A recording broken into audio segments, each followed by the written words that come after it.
All right, I'm going to give my short talk on what we had done to react to having to give tests and exams during the pandemic in a remote fashion, so that we didn't have to proctor, and in order to try to eliminate any academic misconduct. And I call it Uber-Algorithmic tests and final. So this is a tool for COVID and beyond. So just to give you an idea of the courses that we use this in. So we have two first-year courses, Chem 1050 and 1051. I think they're pretty normal courses as those across Canada. So the evaluation part, I think that's the most important. In my section, we had 5 quizzes, actually 6, but one of them could be dropped.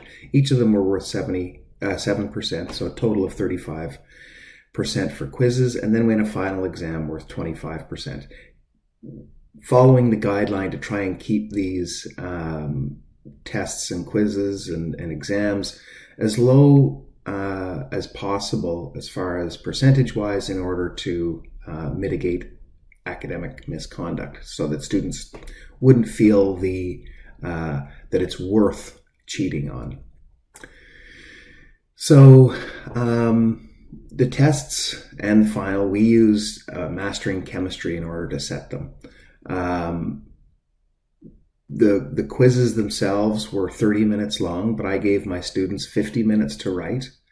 The final exam was 2 hours long, and we gave our students 3 hours to write. And we also provided a range of times for the students to write those exams. For example, my class was 12 to 1, and in the 9, we gave them 9 to 2 in order to write the quizzes, for example. So they had a 5-hour period to write a 30-minute quiz, and they were given 50 minutes from the time they started. All right.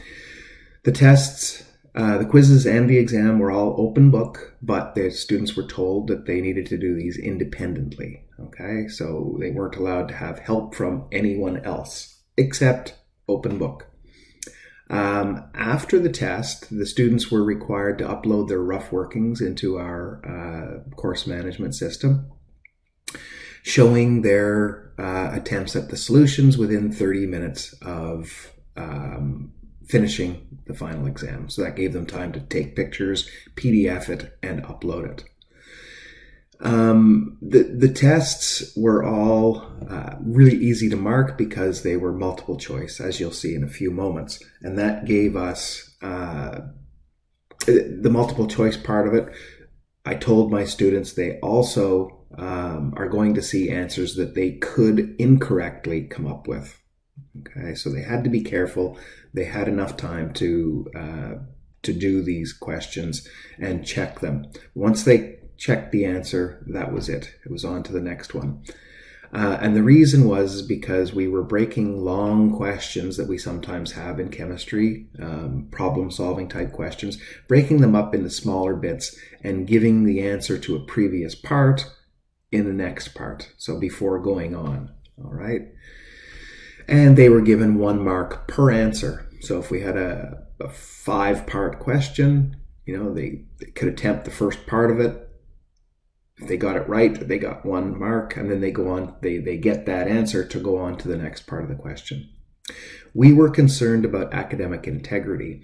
Mastering chemistry has algorithmic questions, but they're limited in number and in the range of the algorithmic nature of them.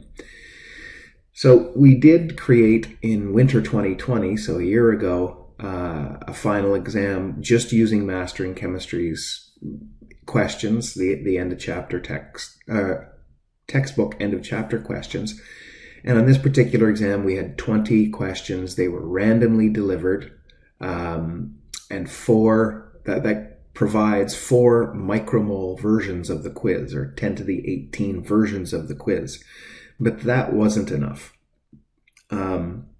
We wanted to really make each question unique for the student. And that's what the rest of this talk is going to be about. Just one thing I wanted to comment on before going on is the upload rough workings and students not paying someone to write the tests themselves. So by the time the final exam comes around, I had 5 or 6 versions of their workings. So in the final exam, I could check their workings and make sure, I mean, I'm not a handwriting expert, but you probably can tell whether a completely different person has written those workings out in order to come up with the solutions. And given that they don't have a whole lot of time afterwards, they it's not like they can copy them over. And you'd be able to tell if they copied anyway, I think. So this was how we tried to mitigate cheating. So here are some examples of the questions. So here's a kinetics question. I went into the literature and I found this equation which has temperature-dependent rate constants. So temperature was algorithmic and the rate constants were algorithmic, which means we can create a initial rates question with, not going to say infinite, but almost infinite versions of this question. And then we can ask them, the order with respect to H2, and then where it says hidden here, these are all hidden from the students until they answer the previous question. So then whether they get the previous one right or wrong, that answer is given to them. So in this case, the order with respect to hydrogen is 1. Now determine the order with respect to hydroxide.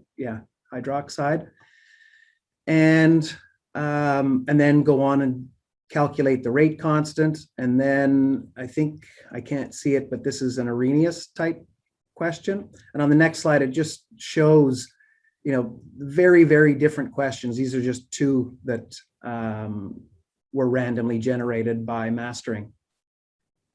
So very, very different. If students, even if they were sitting side by side, they weren't giving each other answers. They really couldn't give each other answers. Here's another question on spontaneity. It's nice in mastering, you can actually make the pictures you put in algorithmic. So in yellow, I'm showing what's algorithmized. And so whether it's water going to steam or water going to solid, and then you can say, okay, what if the temperature is greater than 100 or less than 100, et cetera. And you can ask which of the following terms represent this question, and then ask them some other questions. And then on the next slide, I'm just showing, there's 8 different versions of this question for the students.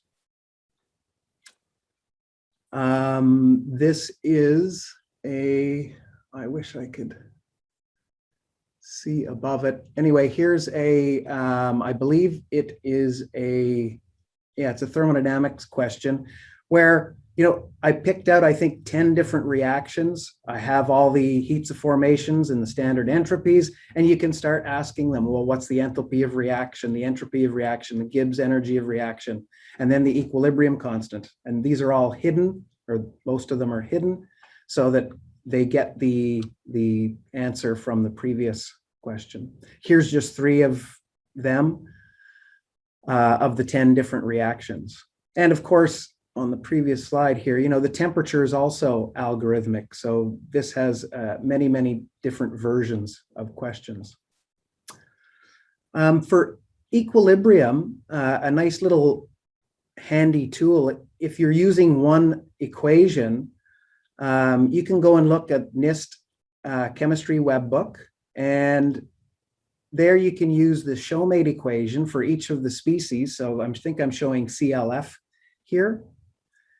Chlorine fluoride, and you can calculate the enthalpy and the entropy, and then use the reaction. So get the Showmate parameters for chlorine and fluorine, and do the same thing and get delta H's, delta S's, delta G's, and the equilibrium constants. And then you can ask, very different questions. So this is the exact same equilibrium, 2 versions of the question, and they're almost infinitely Uber-Algorithmic.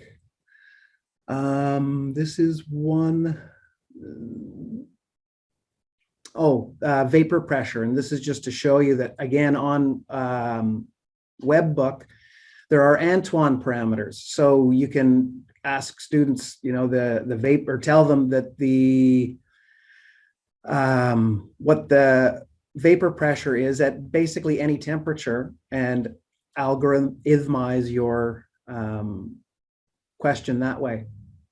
Here are questions algorithmic for colligative properties.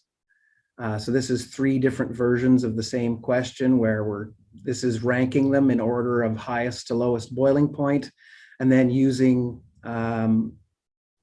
some other information that's all algorithmic. The temperature you can see is algorithmic.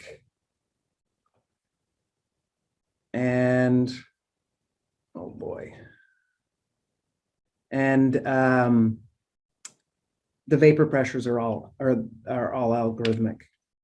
Another one where there's 6 different answers to this question, but an infinite number of algorithmized numbers in order to get the correct answer.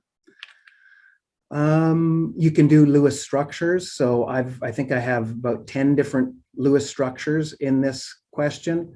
These are hidden, and in mastering, you can have them draw the Lewis structure and then give them the Lewis structure and then ask them questions about those Lewis structures. So here I'm asking, how many possible equivalent Lewis structures are there, the SEO bond distance, et cetera, et cetera. Acid-base reactions, so many different Kas, different concentrations, so an unlimited number of questions. Electrochemistry questions.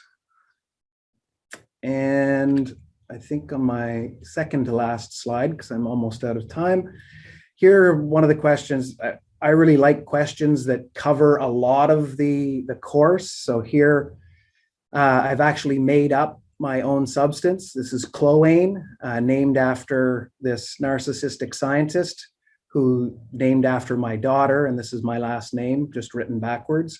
And I have many different ones named after each of my kids, dogs, etc. And he even put students' names in there to algorithmize the students' names. And then you can ask them Dumas questions, Bohm questions, Hess's law, Clausius-Clapeyron, intermolecular forces, and Lewis structure, all really in the same question with the same compound.